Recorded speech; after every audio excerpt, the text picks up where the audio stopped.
Domingo pasado estuve compartiendo la palabra del Señor en una iglesia, en una congregación pequeñita, en uno de los preciosos pueblitos que hay en Mallorca, en Villafranca.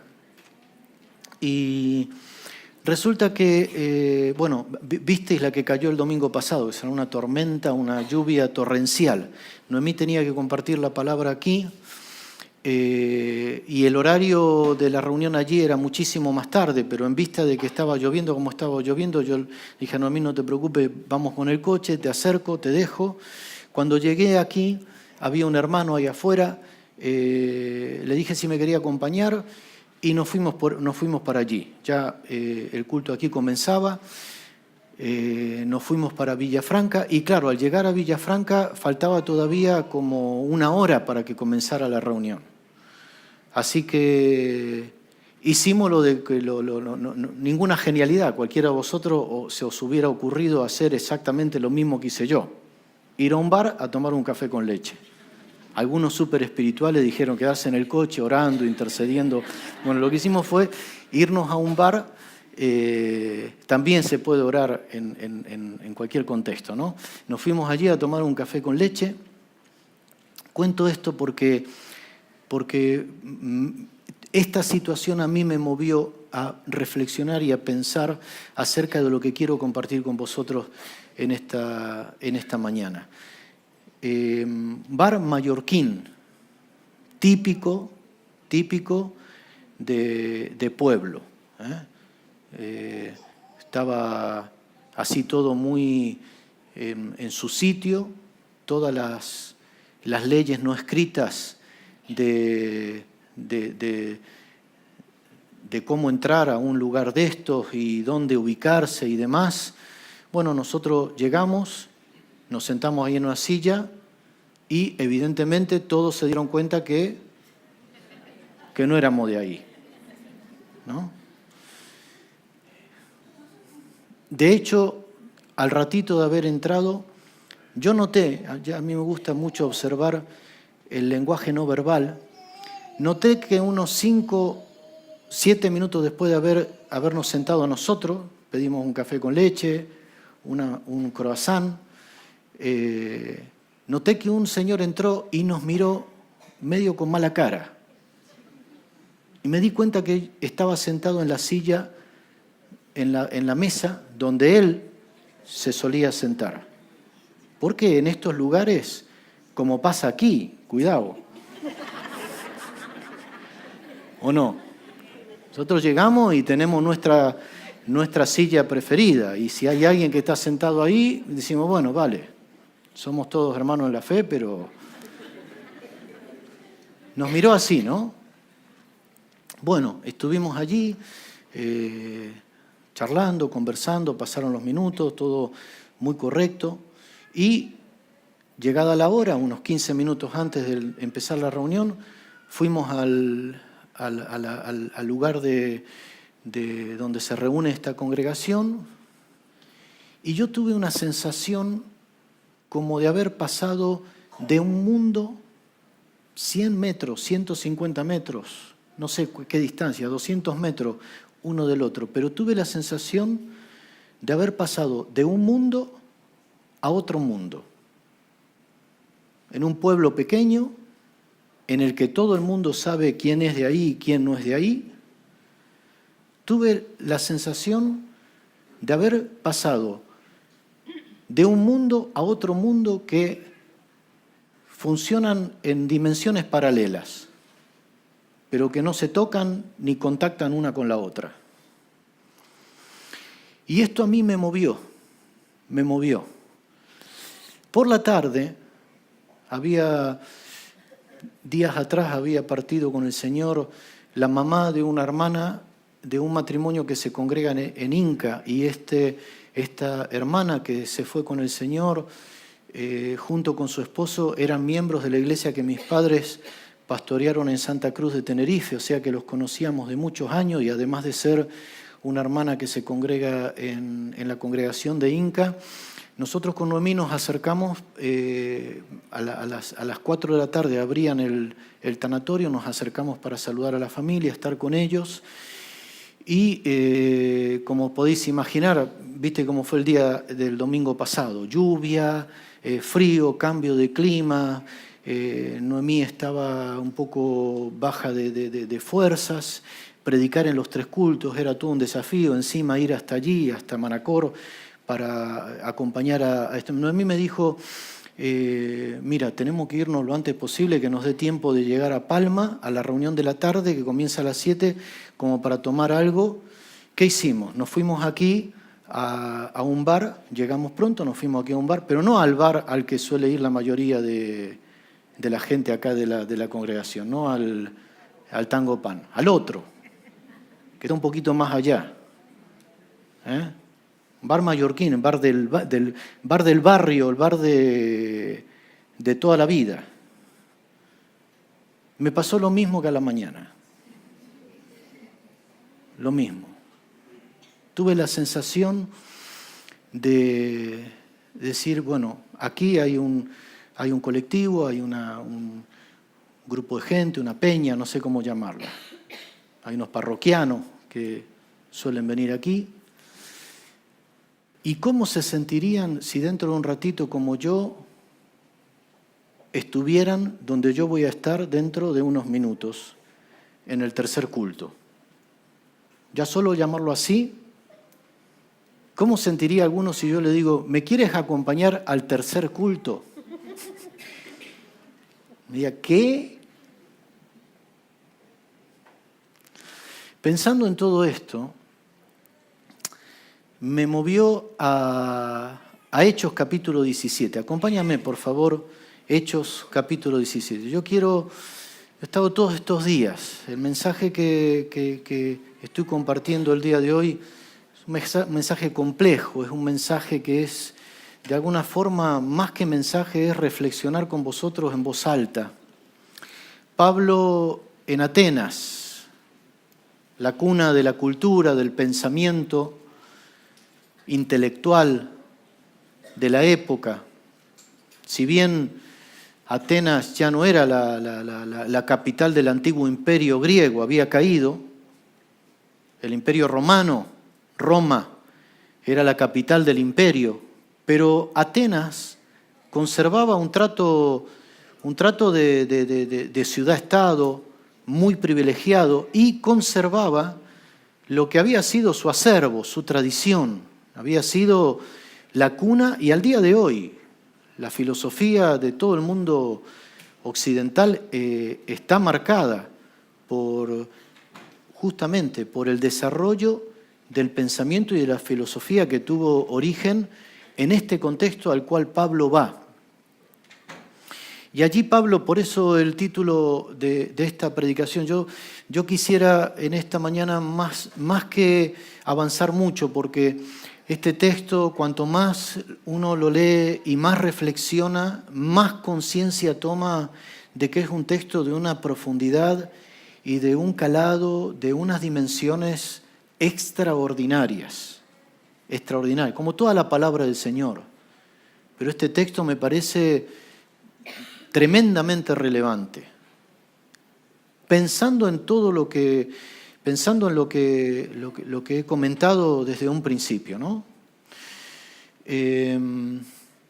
Pablo está en Atenas y la palabra del Señor, yo voy a quiero leer algunos versículos solamente para introducirnos en la nueva versión internacional.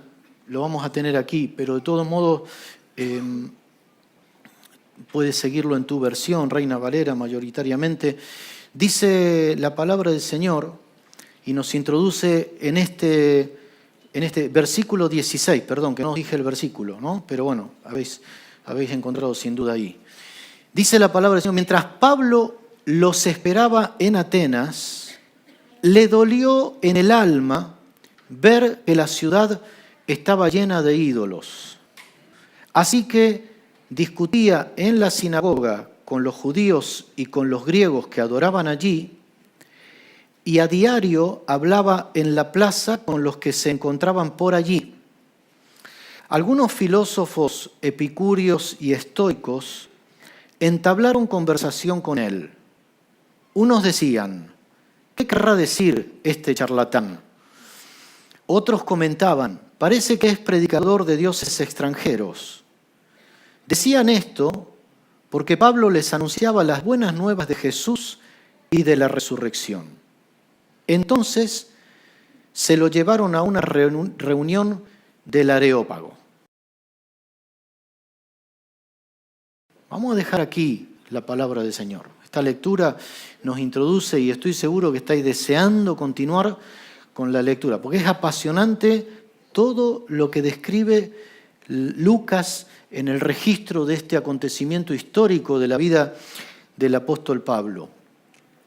Ahora, ¿por qué Pablo estaba esperando en Atenas? Mantened, por favor, vuestra Biblia ahí abierta. Yo quisiera que hiciéramos ahora un poquito una retrospectiva. Vamos a rebobinar y vamos a ir un poquito hacia atrás. Yo creo, hermanos, que en esta reflexión, esto que me movió a mí, esta experiencia, yo normalmente cuando comparto la palabra del Señor hablo de lo que Dios trató conmigo, de lo que Dios nos está, entiendo, moviendo a ver. Yo, hermanos, creo que nosotros vivimos permanentemente, este es un tema que para mí ha sido un tema de reflexión constante, vivimos permanentemente ante el desafío de comunicar la verdad inmutable de Dios, incuestionable, innegociable, con un mundo permanentemente cambiante, con un mundo que habla un idioma que en muchas ocasiones no entiende el idioma en el que nosotros le hablamos a ese mundo. Y este yo creo que es un desafío que nosotros tenemos. Y yo creo que Pablo es un modelo. Pablo, fiel, discípulo, imitador del ejemplo supremo, el ejemplo de nuestro Señor Jesucristo. Pablo entendió la necesidad de contextualizar, de encarnar, de empatizar, de acercarse, de reconocer las características de la otra ribera sobre la cual se tenía que establecer el punto de apoyo del puente del otro lado, de manera tal que se posibilitara una comunicación de amor, de entrega, de inteligibilidad. Inteligible, entendible significa esta palabra, que es algo ininteligible, es algo que es hablar como a veces hablo yo. O algunos me dicen que yo trato de poner sinónimos y tal, pero a veces algunos me dicen, nosotros necesitamos hacer un constante ejercicio de que el mensaje que comunicamos sea un mensaje que se entiende. Y que lo entiende aquel a quien se lo comunicamos. Lo entiende aquel señor mallorquín que está en el bar tradicional. Lo entiende aquel hombre, mujer de media edad que vive en los templos de hoy en día, gimnasios, bancos, centros de estudio, lugares de recreación. Lo entiende y le es comprensible. El mensaje no cambia. El mensaje es el mensaje del Evangelio. Pero nosotros creo, hermanos, que tanto a nivel personal como a nivel colectivo necesitamos permanentemente vivir en este ejercicio. Y quiero aclarar algo, no por una cuestión de estrategia, no por una cuestión política, no por una cuestión pragmática, por una cuestión de responder al amor de Dios, de responder al desafío del llamado de Dios. Yo veo al apóstol Pablo haciendo eso permanentemente en su vida.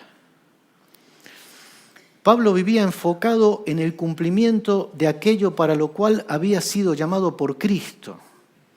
Esta es la primera verdad que yo quiero destacar en este primer acercamiento a este pasaje. Repito, Pablo vivía enfocado en el cumplimiento de lo cual, para lo cual había sido llamado por Cristo. Pablo se sabía de Cristo y vivía para Cristo. Hace algunos domingos atrás estuvimos reflexionando acerca de aquel discurso, aquel momento final, cuando estuvimos hablando sobre toda esta serie de mensajes que titulamos ¿Cómo morir bien? Y reflexionábamos acerca de ese momento de despedida, ese momento de transición que registra Lucas en el capítulo 20 de Hechos. Y ahora Pablo en ese capítulo está finalizando su tercer viaje misionero. Y él tiene ese discurso y en el versículo 24 del capítulo 20, Pablo hace una declaración que es contundente, a mí me parece conmovedora. Yo os animé el otro día a que la pudiéramos copiar y poner en la nevera. Versículo 23, salvo que el Espíritu Santo por toda la ciudad me dé testimonio diciendo que me esperan prisiones y tribulaciones. Versículo 24 que dice, pero de ninguna cosa hago caso, ni estimo preciosa mi vida para mí mismo, con tal que acabe con gozo la carrera y el ministerio que recibí del Señor. Hermano, el apóstol Pablo, fiel seguidor de los pasos de Jesucristo, que hizo lo mismo en primer lugar, él reconocía que la vida es un don de Dios, es un regalo de Dios. Y la vida no es para vivirla para mi beneficio. La vida que Dios me da es para glorificar el nombre del Señor. Y así Pablo y los discípulos y los acompañantes vivían con ese nivel de compromiso. Y hermanos, yo creo que esta es una condición previa para poder entender y vivir comprometido con lo que estamos hablando, es entender este principio. Y cuando tú te pones a analizar qué estaba viviendo el apóstol Pablo, acompáñame por un momentito. Vamos al capítulo 16, o final del capítulo 15. Vamos al final del capítulo 15. La palabra de Dios, el libro de los Hechos, en los capítulos 13 y capítulo 14 registran el primer viaje misionero que hace el apóstol Pablo. Yo iba a decir perdonad que hagan, pero me rectifico. Perdonar no. Lamentablemente, alguno podrá decir, a mí qué me importa cuántos viajes misioneros hizo Pablo. Yo vine hoy a la iglesia porque tengo un problema y quiero que el Señor me lo solucione. Algunos viven así su relación con el Señor. Lamentablemente, hoy en día vivimos en unas circunstancias donde el conocimiento de la palabra de Dios en muchos ámbitos brilla por su ausencia. Y la relación del hombre con Dios está basada en los intereses de aquello que el hombre puede entender que puede obtener o arrancarle a Dios para su propio beneficio. Pero eso no es evangelio. Eso es autotrampa, porque no hay mejor vida, no hay más plenitud en la vida que aquella que es consecuencia de saber que somos hijos e hijas amados de Dios, con propósito de parte de Dios, que ni la vida, ni la muerte, ni ángeles, ni principado, ni lo presente, ni lo porvenir, ni ninguna cosa creada nos podrá separar del amor de Dios. Y vivir con este compromiso y con esta revelación, con esta conciencia, nos libera para servir, para amar, para dar la vida por el Señor. Y yo veo esta clase de compromiso en estos hombres. Cuando tú te pones a analizar y das un vistazo a lo que pasa en la experiencia del apóstol Pablo y de sus acompañantes, en su proceso de cumplir con esta vocación, de cumplir con este llamado, de saberse vocacionado, de vivir comprometido, no puedes menos que decir, gloria, Señor, gracias, Señor, ayúdame. Pablo vivía enfocado en este cumplimiento. Vivía su vida, vivía con este norte, con esta orientación. Y todo lo que hacía, todo lo que vivía, respondía a esta orientación. Fíjate, termina el capítulo 15, capítulo 13 y capítulo 14. Acuérdate, capítulo 13 y 14, registran el primer viaje misionero. Se convierten gentiles. Pablo y Bernabé vuelven, dan cuentas a la iglesia de Jerusalén. La iglesia de Jerusalén acuerda cuáles son las condiciones que ellos iban a poner para que los gentiles que reconocían a Jesucristo como su Salvador pudieran conciliarlo con lo que era la tradición hebrea, la tradición judía. Y entonces llega el momento de abordar el segundo viaje misionero, y es lo que ocurre al final del capítulo 15. Algún tiempo, versículo 36, capítulo 15, versículo 36. Algún tiempo después Pablo le dijo a Bernabé: volvamos a visitar a los creyentes en todas las ciudades en donde hemos anunciado la palabra del Señor y veamos cómo están. Resulta que Bernabé quería llevar con ellos a Juan Marco, pero Pablo no le pareció prudente llevarlo porque los había abandonado en Panfilia, etcétera, etcétera. Hubo un desacuerdo entre ellos total, que Bernabé parte por un lado y Pablo toma a Silas y emprende lo que es el segundo viaje misionero. ¿Vale? Entonces estamos en el capítulo 16. Mira cómo comienza el capítulo 16. Qué incidente, que a veces nosotros leemos, y antes de leer esto voy a preguntar una cosa. ¿Cuántos quieren servir al Señor? Amén. Dentro de un rato vuelvo a preguntar. Llegó Pablo a Derbe y después a Listra, donde se encontró con un discípulo llamado Timoteo, hijo de una mujer judía creyente, pero de padre griego. Los hermanos en Listra y en Iconio hablaban bien de Timoteo, así que Pablo decidió llevárselo. Hasta ahí todo bien, ¿no? ¿Bien? ¿Cuántos quieren ir con Pablo? ¿Cuántos quieren ir con Pablo? Ya son menos los que levantan las manos, dice esto, pregunta trampa. Al pasar por las ciudades, entregaban los acuerdos tomados por los apóstoles y los ancianos de Jerusalén para que los pusiesen en práctica. No, perdón, me comí un versículo. Sí. Así que Pablo decidió llevárselo. Por causa de los judíos que vivían en aquella región, los circuncidó, pues todos sabían que su padre era griego. ¿Cuántos siguen queriendo? ¿Cuántos hombres acá están circuncidados? No hace falta que levante la mano. La mayoría no. ¿Con qué naturalidad? ¿Con qué? Como si fuera una cosa de rutina, si no hay ningún problema. ¿Qué hay que hacer? ¿Circuncidarse? Venga. Ya está siendo tarde, Pablo. Venga. ¿Con qué? Yo veo acá un detalle de los tantos que encontramos en la lectura de la preciosa palabra del Señor, que nos denotan el nivel de compromiso, el nivel de disposición incondicional. Hermano, en aquella época no había quirófano como nosotros tenemos hoy en día. Yo no sé, ya uno le pone a dar rienda suelta a la imaginación. Me imagino al apóstol Pablo quemando un cuchillo en el fuego.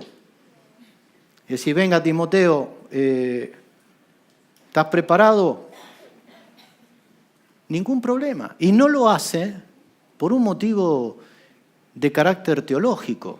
Lo hacen por un motivo de carácter ético, de carácter moral, para no ser tropiezo a aquellos judíos que iban a estar visitando por amor. Lo hacen por amor. No iba a ser más salvo después de circuncidarse que antes. Lo hacen por amor. Ese es el nivel de compromiso que yo veo. Pero tú sigues leyendo la palabra del Señor y te fijas todos los pequeños detalles que va encontrando. Dice el versículo 6, atravesando la región de Frigia y Galacia, ya que el Espíritu Santo les había impedido que predicaran la palabra en la provincia de Asia. Fíjate qué sensibilidad. Gente movilizada, direccionada, guiada por el Espíritu Santo de Dios. Gente con esta sensibilidad a vivir en el día a día, promovido por la fuerza que viene de lo alto sobre la vida de los hijos de Dios. El Espíritu de Dios es así. No sabes de dónde viene ni a dónde va. Así es todo aquel que es guiado por el Espíritu, una relación de dependencia fresca, confiada, genuina, cotidiana, permanente, constante.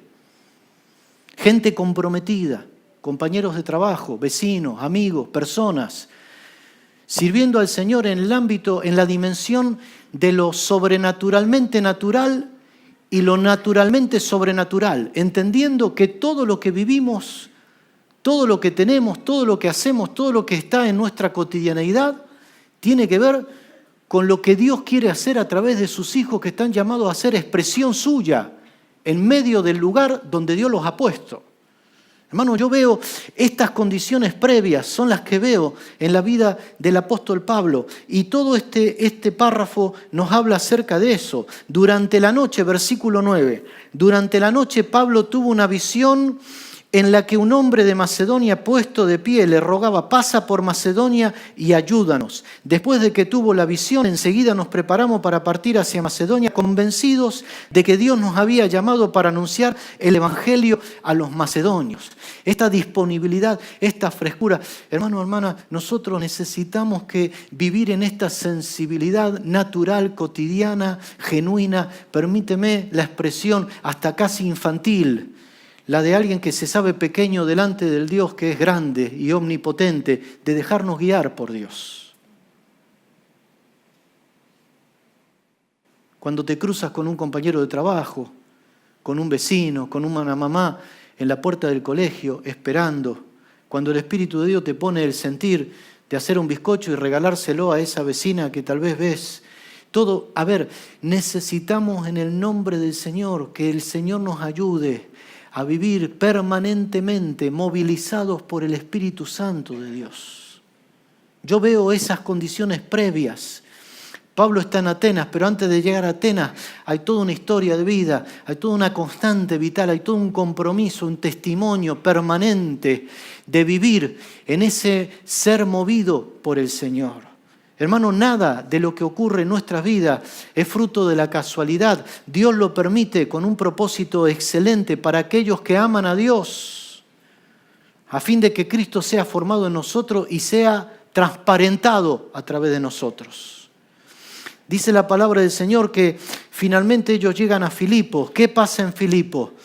Ellos llegan a Filipos y ahí ellos se reúnen con un pequeño grupo que se congregaba para orar a las orillas de la ciudad. Allí se convierte una mujer y continúan yendo, y de pronto una niña que estaba atormentada y poseída por un espíritu perturbador, diabólico, comienza allí a armar jaleo. Pablo la reprende y esta chica trabajaba en el ámbito de lo que tenía que ver con el paganismo, con la idolatría, con toda esta situación. Y allí se arma un revuelo impresionante, total que terminan encarcelando a Pablo. Y Pablo y Silas están en la cárcel, pero no veo a Pablo y a Silas entrando en crisis de fe, entrando en conflicto, es decir, ¿cómo, Señor? Se nos aparece la visión del varón macedonio, nosotros cumplimos debidamente con la dirección tuya y ahora nos vemos en este problema. En absoluto. Pablo está ahí a la noche. ¿Qué dice la palabra del Señor? ¿Qué estaba haciendo Pablo con Silas? Cantando himnos a Dios. No estaba sumido en la autoconmiseración, en la penita de mí mismo. Pablo entendía que Dios estaba con él, que él estaba con el Señor, que su vida le pertenecía al Señor. Ahí estaba Pablo.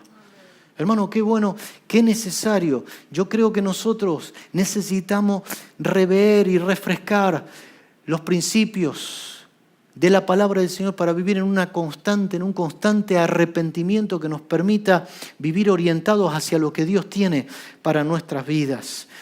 Ellos allí acaban en la cárcel, al día los azotan sin juicio previo, ocurre lo que nosotros sabemos, hemos leído muchas veces, ellos mientras cantaban himnos al Señor, de pronto los cimientos de la cárcel tiemblan, las puertas se abren, los presos comienzan a fugarse y el carcelero toma la dirección de intentar quitarse la vida. Y Pablo, cuando ve esa situación, le dice, no te hagas ningún daño, estamos todos aquí. Este hombre queda estupefacto, esto es extraordinario, esto solo lo puede hacer el Señor. Pablo no estaba buscando la solución fácil. Gloria a Dios, que se mate este desgraciado que nos tenía en la cárcel, yo a lo mío, por fin ahora el Señor me liberó. No vivía ese paradigma de evangelio semi-brujería que lo que intenta es manipular a Dios para beneficio propio. Pablo lo que hace es representar, se sabía representante de un Dios de amor, de un Dios de justicia, de un Dios de mensaje bueno. Era evangelio lo que él venía a compartir. El evangelio eran buenas noticias. No eran buenas noticias para unos, eran buenas noticias. Y entonces, ¿cómo termina esta situación? Finalmente Pablo hace valer sus derechos, porque cuando se enteran los gobernantes de la ciudad que habían azotado a un ciudadano romano sin haberlo sometido a juicio previo, se asustan. Y entonces Pablo hace valer sus derechos. Y dice, no, porque vinieron a quererlo sacar encubiertamente. Hoy les decía a los hermanos en la primera reunión que no debemos confundir ser manso con ser menso. Son cosas diferentes. Pablo sabía cuáles eran sus derechos, no los usaba para autosignificarse, no los usaba para ponerse chapas en el pecho, no los usaba para beneficio humano, carnal, para alimentar la soberbia, el orgullo, los usaba para hacer justicia. Así que les dice, no, que vengan ellos. Si hicieron esto mal, que vengan a corregirlo. Vienen, les piden perdón, salen de la ciudad y dice la palabra del Señor que ellos entonces van a Tesalónica. Y así comienza el capítulo 17. Ellos van a Tesalónica. ¿Y qué hace Pablo en Tesalónica? Mira qué interesante. Atravesando Anfípolis y Apolonia, Pablo y Silas llegaron a Tesalónica, donde había una sinagoga de los judíos. Como era su costumbre, Pablo entró en la sinagoga y 3 sábados seguidos discutió con ellos, basándose ¿dónde? ¿Basándose dónde? En su oratoria, en su capacidad de locución, basándose en las Escrituras. Repito, hermano, hoy estamos hablando y yo hago este énfasis en conocer dónde está concretamente en la palabra del Señor los viajes del apóstol Pablo. Primer viaje, segundo viaje, ¿qué dice? ¿Qué pasó? ¿En qué circunstancias? Hermano, nosotros necesitamos conocer las Escrituras. Y como dije hace unos domingos atrás, las Escrituras no se leen solas. Nosotros tenemos que leer las Escrituras, porque examinando las Escrituras tenemos conocimiento del Señor. Jesús mismo lo dijo, examinar las Escrituras, porque ellas dan testimonio de mí, dijo Jesús. Amén. Pablo, basándose en las Escrituras, les explicaba y demostraba que era necesario que el Mesías padeciera y resucitara. Les decía, este Jesús que les anuncio es el Mesías.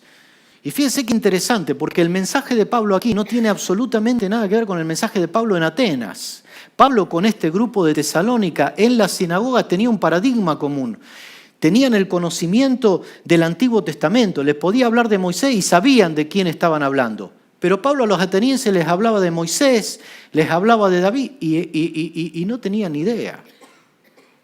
Y Pablo en Atenas hace un ejercicio totalmente diferente. No me quiero adelantar a eso porque ya hablaremos en otro momento acerca de esto.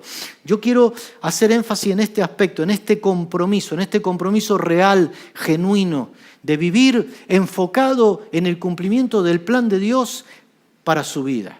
Hermano, yo te animo en esta mañana en el nombre del Señor, no te dejes distraer por lo circunstancial y levanta tu vista y aprovecha lo circunstancial para proyectarte a lo trascendente, a lo importante, a lo eterno, a lo que pesa, a lo que tiene sentido en la vida. Y todo lo otro es muy importante y es una oportunidad de glorificar al Señor a través de esas circunstancias.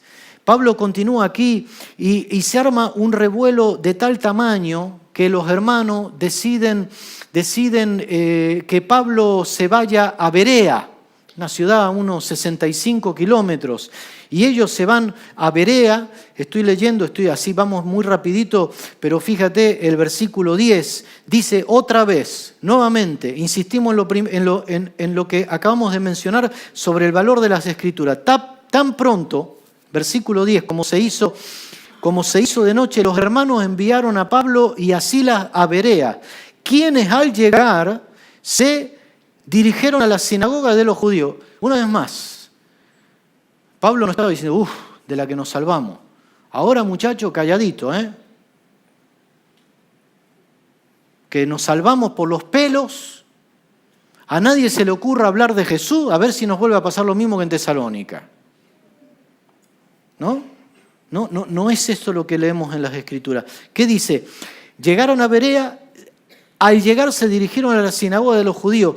Estos eran de sentimientos más nobles que los de Tesalónica, de modo que recibieron el mensaje con toda avidez y todos los días examinaban las Escrituras para ver si era verdad lo que se les anunciaba. Fíjese qué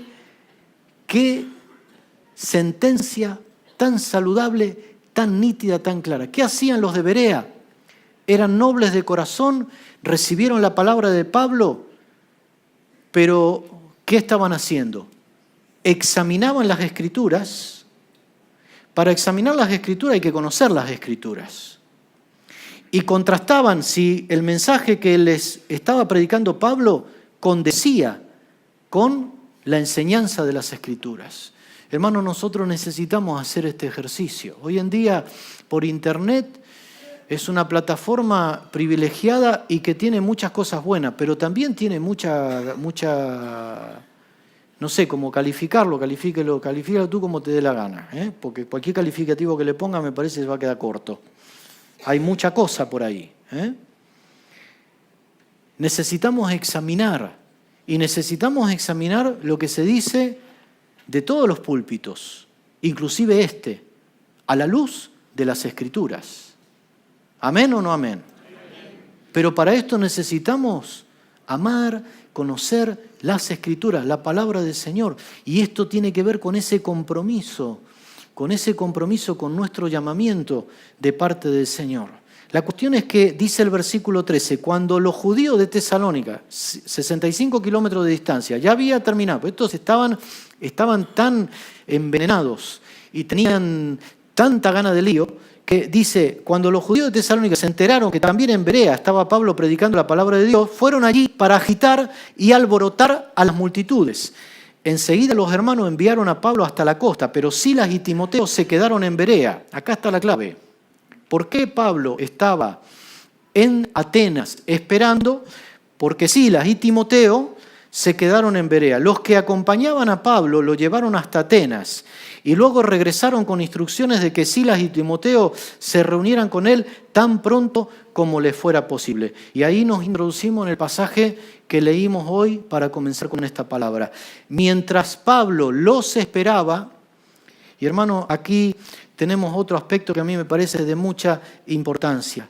Los hermanos llevan a Pablo a Atenas, se quedan esperando a Silas y a Timoteo, pero Pablo no se queda en una espera pasiva, no se queda en una espera improductiva. ¿Cuántos ya se tomaron vacaciones y acabaron más cansados después de las vacaciones que antes de tomarse vacaciones? ¿A cuánto les pasó esto? ¿Sabe por qué? Porque muchas veces nosotros no entendemos que el descanso que descansa es el descanso productivo. El descanso de la ociosidad no trae descanso. El descanso de la ociosidad lo que trae es agotamiento y debilitamiento. No trae descanso. Una frase que aborrezco y que me parece una torpeza, cuando tú le preguntas a alguien qué estás haciendo y te contesta, nada, estoy matando el tiempo. ¿Escucharon esa frase alguna vez? Menuda torpeza. El tiempo no se mata, nos matamos a nosotros mismos. El tiempo es un don que Dios nos ha dado. El don de la vida está compuesto de tiempo. Y cuando yo lo que hago, Pablo no estaba perdiendo el tiempo. Pablo estaba esperando que Silas y Timoteo se reunieran con él, pero mientras tanto, Pablo, claramente la palabra del Señor nos dice, este hombre que vivía enfocado, que vivía proyectado al propósito de Dios, que vivía comprometido, que sabía que su vida era un don de Dios y que tenía un propósito ese don, tenía un sentido. Pablo vivía enfocado en esa dirección. Y él estaba, dice la palabra del Señor, la versión Reina Valera, seguramente muchos de vosotros habéis leído, Pablo se enardecía, dice Reina Valera. La versión que acabamos de leer, Nueva Versión Internacional, le dolió en el alma. La Biblia, la palabra, dice que Pablo se sentía exasperado. Hay una complementariedad en las distintas formas en las que se traduce este sentido que narra Lucas. De alguna forma había una mezcla de dolor, de angustia, de indignación, de tristeza, porque Pablo estaba en contacto con esta realidad. Y esto es lo que quiero destacar en segundo término. Hermanos, nosotros necesitamos gente que vive en esta proyección, gente que está comprometido con hacer conocible al Dios desconocido. Es gente que vive en contacto con la realidad. Gente que no vive una fe de fuga mística, una fe de domingo a la mañana, una fe de liturgia semi-brujería, una fe que está enfocada en alejarse, en anestesiarse del dolor de la realidad. No era la realidad del apóstol Pablo. A Pablo su fe y su relación con Dios le permitía interpretar y ver la realidad tal como era. Y a Pablo le dolía ver cómo las personas vivían tributando, postrándose delante de dioses que no eran dioses. ¿Qué dioses hay hoy? ¿Qué dioses vería Pablo en nuestra ciudad si hoy Pablo recorriera nuestras ciudades? ¿Qué dioses vería? ¿Qué cultos vería? ¿Qué clase de idolatría identificaría? Somos capaces nosotros de identificar esos dioses y somos capaces incluso de dar un pasito más e identificar dentro de esos dioses algún vestigio, algún signo, algún hilo del cual poder tirar algún resto de gracia de Dios, a través del cual poder hablar del Dios que hizo los cielos y la tierra. ¿Me explico lo que quiero decir? Porque Pablo no solamente hace ese análisis de juicio ácido y crítico, de enardecerse en su corazón al ver la gente volcada a la idolatría. Dentro de todo ese panorama, él detecta determinados signos y encuentra elementos sobre los cuales poder hablar acerca de ese altar que él encuentra, el Dios no conocido. Ese es el que yo os anuncio. Porque, hermano, el ser humano tiene un vacío que tiene la forma de Dios.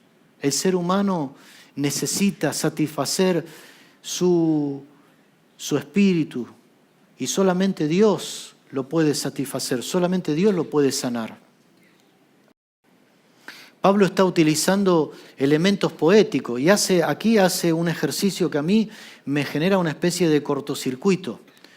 Cuando Pablo está aludiendo, en algún otro momento hablaremos acerca de esto, pero cuando Pablo está aludiendo a frases de los poetas, como algunos de vuestros poetas han dicho, porque en él vivimos y nos movemos y somos, como algunos de vuestros poetas han dicho, linaje suyo somos, todos somos descendientes, todos provenimos de Dios, está utilizando una cita poética que se refiere al dios Zeus de la mitología griega. Y no está usando versículos del Antiguo Testamento. No está usando eso. Ese era un paradigma que si les hubiera hablado de Moisés, probablemente no, de Abraham no hubieran entendido nada, pero les está hablando acerca de citas poéticas de su tradición que están referidas a un dios de la mitología griega. Estoy diciendo, está documentado. Y sin embargo, Pablo está haciendo ese ejercicio de encontrar los puntos de conexión. Yo le pido al Señor, hermano, que el Señor nos ayude a nosotros a poder vivir con ese enfoque y con ese nivel de compromiso para poder dar testimonio del Señor Jesucristo. El gran teólogo protestante Karl Barth decía que el ministro del Señor, que los hijos de Dios, que los siervos de Dios tienen que caminar en el mundo con la Biblia en una mano y con el periódico en la otra. La palabra de Dios tiene que ser aplicada al hombre de Dios de hoy en día. Y este ejercicio es responsabilidad de la iglesia y de cada uno de nosotros, de nuestros hijos. No le podemos dar a nuestros hijos una respuesta de rutina, de manual, de eslogan, de frase hecha, fácil. Necesitamos que el Señor nos ayude a acompañar en el desarrollo de trazar la imagen de Cristo, de revelar el amor de Dios a cada generación en su contexto. Pablo era conocedor del pensamiento del hombre de aquella época. Él podía hablar en esta ciudad natal de Sócrates, de Platón, ciudad adoptiva de Aristóteles, ciudad donde habían estado desarrollando su pensamiento Epicuro, Zenón, los fundadores del epicureísmo, del estoicismo, de esas filosofías que planteaban una postura y una interpretación del hombre que tiene mucho que ver, no hay mucho nuevo hoy debajo del sol. Muchas de las filosofías que hoy en día se plantean son un calco con sus matices de este pensamiento. El otro día, no sé si veías las noticias, una manifestación acerca de un grupo animalista extremo que están queriendo dotar de entidad y de valor no de persona, utilizaban otro término, pero es más o menos por ahí, dentro de poco lo van a dotar, o van a intentar dotar del valor de individuo a todos los animales, a los insectos, a todos los animales, diciendo que están llevando estas doctrinas, esta forma de panteísmo moderno, esta idolatría a la creación moderna, que algunos están adoptando. El ser humano hoy en día vive influenciado por muchas de estas filosofías. Nosotros como pueblo, como iglesia del Señor, necesitamos poder dialogar, interactuar con el hombre de hoy en día y poder compartir el amor del Señor. Yo quiero terminar ya con algunas preguntas que me he planteado. Las hago como preguntas abiertas y de reflexión, pero no desde aquí arriba. Yo estoy sentado con vosotros. Casi me incomoda hasta aclararlo. No hacía falta que lo aclare. Yo creo que todos nosotros, pienso yo, humildemente, necesitamos preguntarnos, es el Dios no conocido, ese Dios no conocido del que Pablo anuncia. Yo me pregunto, ¿qué tan conocido es para nosotros este Dios que nosotros decimos conocer? ¿Qué tan conocido es?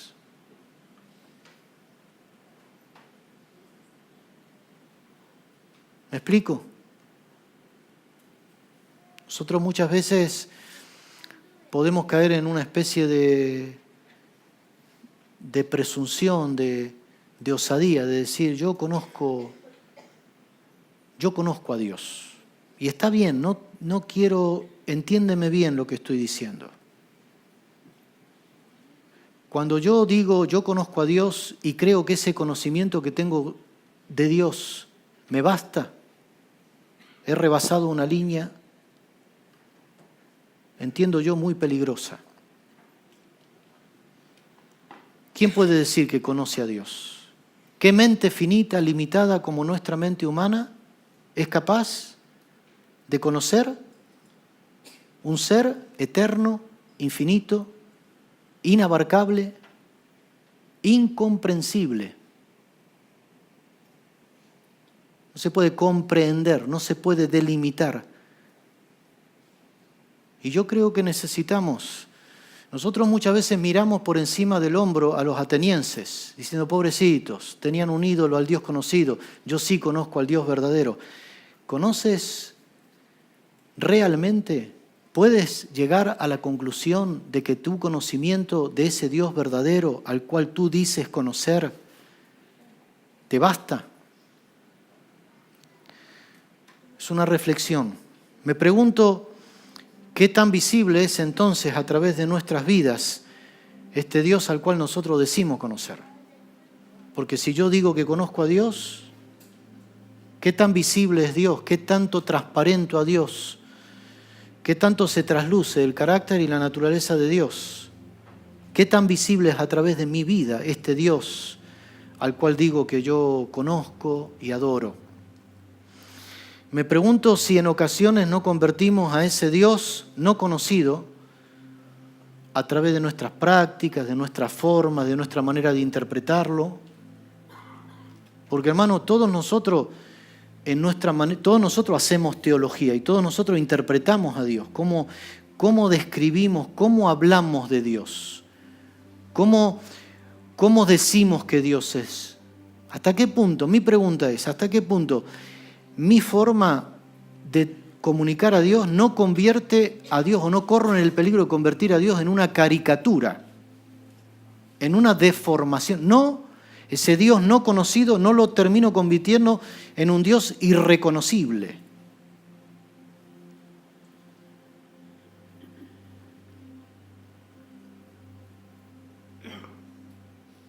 ¿Cuántos escuchaste alguna vez la frase, el dinero que tú te guardas de tus diezmos,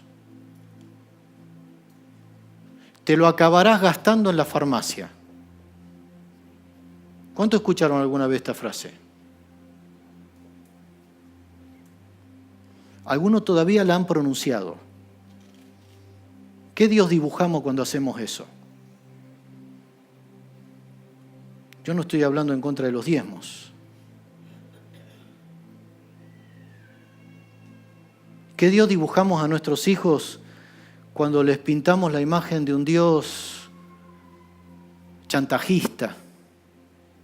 Si haces esto, Dios no te va a amar. Si te portas mal, entonces Dios te va a castigar. ¿Qué imagen de Dios damos nosotros? Una vez un chaval le preguntó a su papá, dice, papá, si yo me pusiera hasta las cejas de droga, robara un coche, me alcoholizara hasta el punto anterior de perder el sentido, condujera en dirección prohibida por una autopista y me matara, ¿tú llorarías mi muerte? ¿Qué le contestó el padre? Por supuesto, hijo, tú eres mi hijo. Lo necio, lo torpe sería que ese hijo, después de hacer eso, dijera, vale, papá, entonces me voy a hacer todo eso. ¿Quién es el beneficiado de caminar en orden, en bendición, en comunión, en relación con Dios? ¿Quién es? ¿Por qué Dios establece límites, pautas? Y nosotros, con cuánta torpeza en muchas ocasiones a la hora de transmitir a Dios, en lugar de transmitir a Dios, lo que transmitimos es una caricatura desdibujada, irreconocible. Nosotros convertimos al Dios no conocido de los atenienses en el Dios irreconocible. A veces dibujamos un Dios inexistente, que no es el Dios que nos revelan las Escrituras. Yo en esta mañana os propongo esta reflexión, hermano. A mí me movilizó el otro día la experiencia tanto en el bar allí en el pueblo como aquí, y le pido al Señor que nos ayude a hacer una iglesia aquí en Mallorca que está en Mallorca y que comparte el amor de Dios en términos comprensibles a todas las personas que pisan esta tierra. No estamos hablando aquí de sectas. Para los judíos estaban los gentiles y los judíos. Para los griegos estaban los griegos y los bárbaros. Pero Pablo, cuando empieza a predicar, dice: Dios, el Dios que hizo los cielos y la tierra, nos ha creado a toda raza, a todo ser humano, a su imagen. De un linaje venimos todos. Todos somos, se rompieron todas las barreras, lo cual no nos exime a nosotros. Pablo, cuando estaba en Tesalónica, cuando estaba en Filipo, cuando estaba en la sinagoga, cuando estaba en Jerusalén, predicaba el Evangelio en unos términos. Cuando estaba en Atenas lo hizo en los términos comprensibles para los atenienses. Amén.